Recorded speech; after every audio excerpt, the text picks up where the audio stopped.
ሰላም ጤና ይስጥልን ተመልካቾቻችን ከአንከር ሚዲያ ዝግጅት ክፍል ያክብሮት ሰላምታችንን እናቀርባለን። በህዝብ ተወካዮች ምክር ቤት ላለፉት 5 ዓመታት ሲያገለግሉ የነበሩት ዶክተር አበባው ደሳለው በመጪው ምርጫ ኢሃፓን በመወከል እንደሚወዳደሩ ተሰምቷል። ዶክተር አበባውን ጨምሮ ሌሎች ቀድሞ የአብን አባላት በኢሃፓ ታቅፈው መጪው ምርጫ ላይ የሚሳተፉ እንደሆነ መረጃዎች ያመለክታሉ። ይህንን በተመለከተ ዶክተር አበባው ደሳለውን እንግዳ አድርገን ስለ ጉዳዩ አጠር ያለ ማብራሪያ እንዲሰጡ እንጋብዛቸዋለን። በጣም አመሰግናለሁ ዶክተር አበባው ደሳለው። መጪው ምርጫ ኢሃፓን በመወከል እንደሚወዳደሩ የሚገልጽ መረጃን የሰማሁት ትክክል ነው?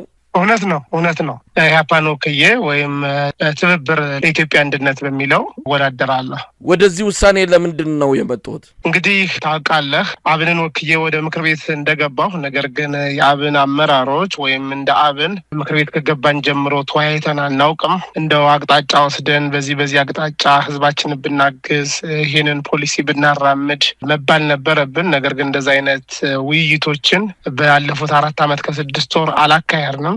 አብንም ፓርቲያችን በተለያየ ጊዜ ለህዝቡ አልደረሰም ብለን በጣም የምንተቸው ነው። የአማራ ህዝብ ይሄን ሁሉ ስቃይ ሲያስተናግድ ጋዜጣዊ መግለጫ እንኳን ሳያወጣ ለረጅም ጊዜ ቆይቶ ነበር። በኋላ ዘግይቶ ነው ያወጣው። ከዛ በኋላ የሚያወጣው መግለጫ እንደ እውነት ከህዝብ ዳር ቆሞ ሳይሆን እንደ ገዢ ፓርቲ ሆኖ ነበረ ብዙ መግለጫዎችን የሚያወጣው። በርካታ ወንድሞቻችን የፓርላማ አባሉ ክርስቲያን ታደለን ጨምሮ የክልል ምክር ቤት አባላት እንደምታውቀው እነ ዮሐንስ ባያሌው፣ እነ ዶክተር ካሳ ተሻገር፣ ጫኔ ከበደ የፓርቲ አመራሮች ሌሎቹም ሲታሰሩ እንደ የኦሮሚያዎቹ ሌሎቹ እንዳልሆነ እንደ አማራ ነው ያለው እንደሚል ፓርቲ አልታገለም። ጓዶቼ ታስረውብኛል። ህዝብም ይታወቃል ምን ያክል ፖለቲከኞች፣ ጋዜጠኞች፣ አንቂዎች፣ ሰላማዊ ዜጎች በእስር ቤት ያለ ፍርድ ለረጅም ጊዜ ይሰቃዩ እንደሆነና ለእነዚህ ሲጮህላቸው አንሰማም። ስለዚህ ከዚህ ፓርቲ ጋር መቀጠል እንደማንፈልግ እናውቀው ነበር።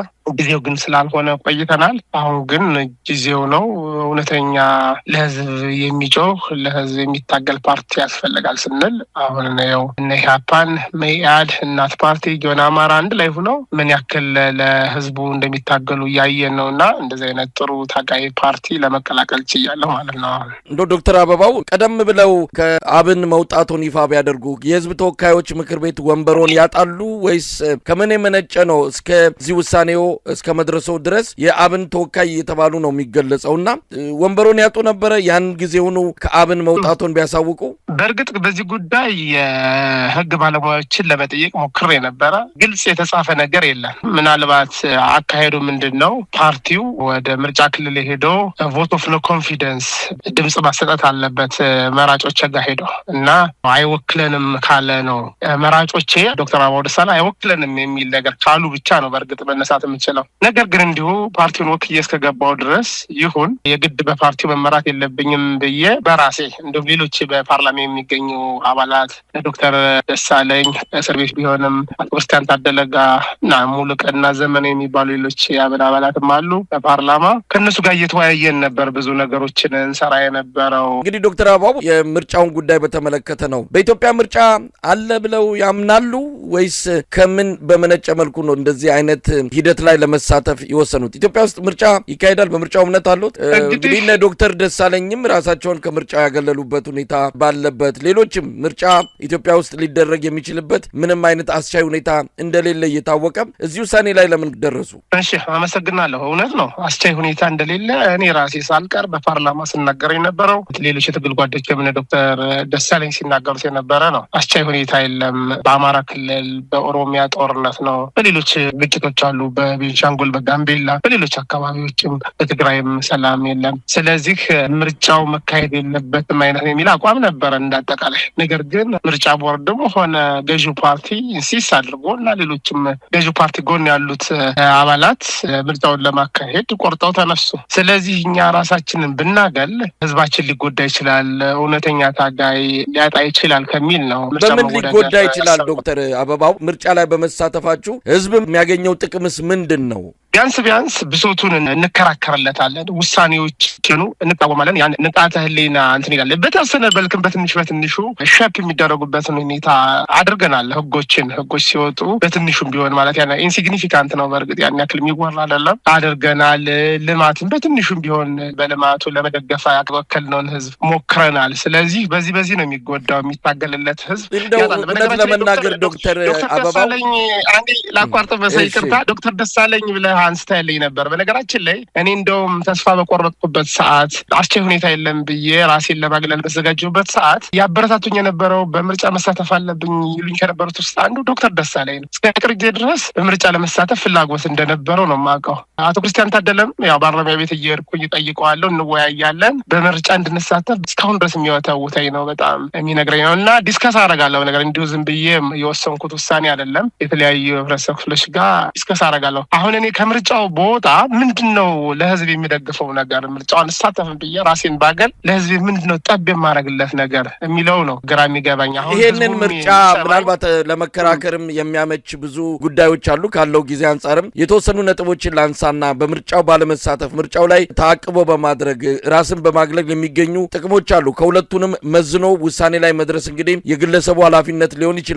ምርጫው ላይ መሳተፍ ሙሉ በሙሉ ጥቅም የለውም የሚል አይደለም፣ ግን ባለመሳተፍ የሚገኙ ደግሞ አሉ። ለስርዓቱ የምርጫ ድራማ እውቅና ከመስጠት ባሻገር ይሄ ስርዓት እናንተን አጃቢ አድርጎ እናንተን ጠቅላይ ሚኒስትሩ እንዳለውም ጣል ጣል ተደርገው በፓርላማ ቢታዩ ውበት ይኖረዋል ከሚል ከወዲሁ የምርጫ ውጤቱን ከመግለጽ አንስቶ ብዙ ነገሮች ለገዢው ፓርቲ የሚጠቅሙ ናቸው። የእናንተ መሳተፍ ባለፉት 5 ዓመታት ያደረጋችሁት ጥረት በእርግጥ ድምጽ ከማሰማት የአንድ ሰሞን የማህበራዊ ሚዲያ እከሌ ይህን ተናገረ ጠቅላይ ሚኒስትሩን እንዲተናገሩ ከማለት ያለፈ ለህዝብ ጠብ ያለ ነገር የተገኘ የለም። አብይ አህመድ ይህንን መድረኮች የሚጠቀምበት የፓርቲው ህጋዊና ዲሞክራሲያዊ ገጽታ ለማግኘት በሚል እናንተን ጭምር የሚጠቀምበት ሁኔታ ይኖራል። ለህዝብ ግን በመሳተፋችሁ የምታስገኙት አንዳች የረባ ነገር እንደሌለም ባለፉት 5 ዓመታት የአማራው ህዝብ ላይ በተለይ ወከላችሁት ስለሆነ ነው የኢትዮጵያ ህዝብ ላይ የደረሰውን መከራ ስንመለከት ፓርላማው የሚፈይደው አንዳች ነገር የለም። አብይ አህመድ ከፓርላማው በላይ ስልጣኑን እየተጠቀመ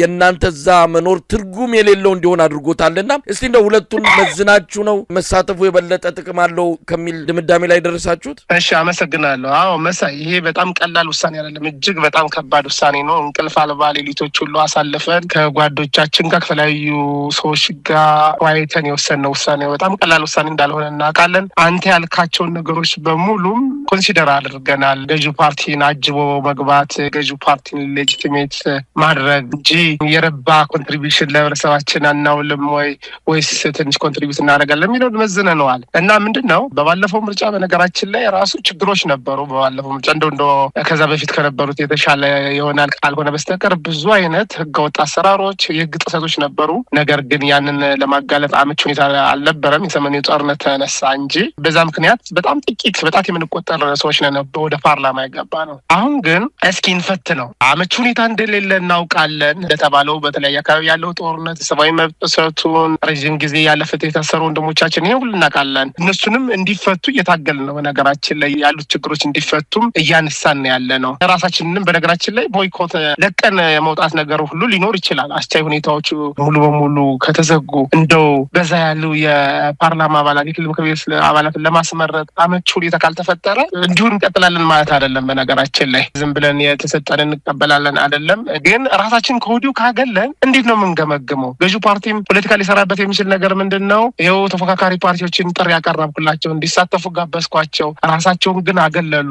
አሁን ግን ይኸው ውድድር አካሄድኩ፣ በዛ ያሉ የተፎካካሪ ፓርቲ አባላትም ገቡ ይላል። በነገራችን ላይ ታውቃለህ እንግዲህ የሚሳተፉትን ከማናችንም በላይ ፖለቲካውን ታነባላችሁ። እያንዳንዱን ነገር እዛው በቅርብ ርቀት የምትታገሉት እንደሆነ ጠፍቶን አይደለም ከባህር ማዶ በርቀት ይህንን ሀሳብ የምናቀርበው። አሁን በኢትዮጵያ ውስጥ ባለው ሁኔታ እንደው እርሶ እጩ ሆነው ባህር ዳር ሄደው መወዳደር ይችላሉ፣ ደሴ ሄደው መወዳደር ይችላሉ። እንደው ባለው ጦርነት አሁን ደግሞ የበለጠ እየተጋጋለ አገዛዙ በተለይ ከጎንደር አካባቢ ጦሩን እያስወጣ ባለበት ሰላም በአብዛኛው የኢትዮጵያ አካባቢ በጠፋበት ምን ምርጫ ይካሄዳል ተብሎ ነው ለዚህ ምርጫ ህጋዊ ሽፋን ሊሰጥ እንደው ምርጫውንም አገዛዙ ትክክለኛ ምርጫ እንዲቆጥር ተቃዋሚዎች ተሳተፉ ተብሎ በተለይ ኢህአፓን ጨምሮ 4-5 ፓርቲዎች በህዝቡ ዘንድ እንደ እውነተኛ የሚታዩ ናቸው። እነሱ ተሳተፉ ማለት በተወሰነ ደረጃ ለአገዛዙ ማድመቂያ ሆነው መምጣታቸው አይቀርም። ባለመሳተፋቸው ግን የሚያጡት ነገር የለም። ከዛ ባለፈ ግን አጠቃላይ የኢትዮጵያ ሁኔታ ራሱ ምርጫ ቦርድ ባቀረበው የውስጥ ማስታወሻ ምርጫ ለማድረግ የማያስችሉ ከፍተኛ የጸጥታ ችግሮች እንዳሉ ነው እየገለጸ ያለውና ምን ገምግማችሁ ነው እንዲህ አይነት ድምዳሜ ላይ ደረሳችሁት? እውነትን ነው። እኛም የምናየው ምርጫ ቦርድም እያሳወቀ ያለው አማራ ክልል በርካታ ቦታዎች ምርጫ ማካሄድ አይቻልም። ለምሳሌ የኔ ምርጫ ክልል የሆነችው ጅጋ ባላለች ጅጋ ከተማና አካባቢዋ ፍኖተ ሰላም ከተማ አጠገብ የምትገኝ ናት። ከ66 ምርጫ ጣቢያዎች ውስጥ 50 ቀይ ነው። አረንጓዴ፣ ቢጫ፣ ቀይ ተብሎ ይከፋፈላል። እንደምታውቀው ቀይ ቆይ ማለት ፈጽሞ ምርጫ ማካሄድ የማይቻልበት ማለት ነው። ስለ እንደዚህ አይነት በርካታ የምርጫ ክልሎች እንዳሉ እናውቃለን። አሁን አንተ ያልከውንም ጎንደር አካባቢ፣ ደቡብ ጎንደር በተለይ አካባቢ ያለውን ጦርነት እንከታተላለን። የተለያዩ የአማራ ክልል አካባቢዎችም ጸጥታ እንደሌለ፣ ኦሮሚያም እንደሌለ እንገነዘባለን። ነገር ግን እኛ የምንገምተው ጦሩን ተጠቅሞ ከዚህ በፊት ለምሳሌ አይተሃል አይደለ? ወረዳ ኪስ የሆኑ ወረዳዎች፣ ከተማዎች ውስጥ ሁሉ የክልል አመራሮችን ይዞ ስብሰባ እስከማካሄድ ደርሶ ነበረ ገዢው ፓርቲ። ስለዚህ ምርጫውንም እንደዚህ ከባድ መሳሪያ በመጠቀም ከልሎ አጥሮ አካባቢውን አጥሮ ምርጫ ጣቢያዎችንም ቀንሶ በተወሰኑ የምርጫ ጣቢያዎች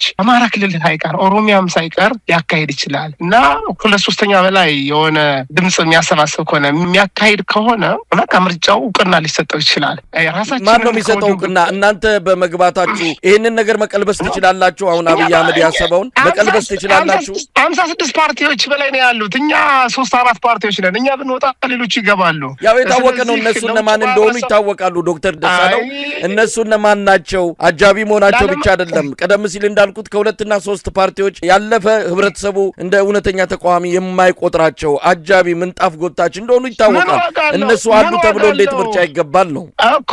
ዓለም አቀፍ ማህበረሰቡ ተፎካካሪ ፓርቲዎችን በብዛት አስገብቻለሁ፣ የዲሞክራሲ ምህዳሩን አስፍቻለሁ ብሎ ያሳምናል።